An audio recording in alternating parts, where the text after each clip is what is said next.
ગુજરાતભરમાં ચાલી રહેલા ઓપરેશન ડેલ્ટા હન્ટ હેઠળ સુરત પોલીસે પણ મોટી કાર્યવાહી હાથ ધરી છે। આપને જણાવી દઈએ કે સુરત પોલીસે ચકાસણી દરમિયાન કુલ 240 શંકાસ્પદ વ્યક્તિઓને ઝડપી પાડવામાં આવ્યા હતા। પોલીસ તપાસમાં તેમાંથી આશરે 90 લોકો બાંગ્લાદેશી નાગરિક હોવાનું સામે આવ્યું છે।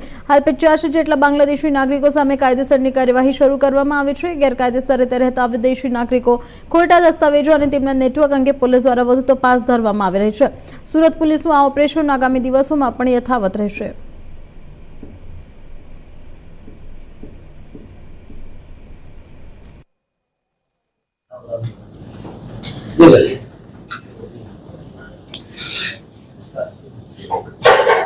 सूरत शहर पुलिस के साइबर सेल के द्वारा ऑपरेशन न्यू लर्न 2.0 का एक ड्राइव चलाई गई, जिसमें पिछले हम लोग 1 महीना से काफ़ी जो पुलिस मेहनत कर रही थी, उसमें हमें जो इन्वेस्टिगेशन में जो तकलीफ पड़ती थी जो है, उसमें खास करके जो बैंक्स वगैरह हो गए, फाइनेंशियल जितना जो फिनटेक कंपनीज हो गई जो है, इनके द्वारा हो गया, पैसे को रोटेशन करने वाली अलग संस्थाएं हो गई जो है, सर्विस प्रोवाइडर हो गए, मोबाइल वगैरह जितने सर्विस प्रोवाइडर थे, इन सभी को बुलाया गया। 15 तारीख को बहुत बड़ी मीटिंग का आयोजन किया गया।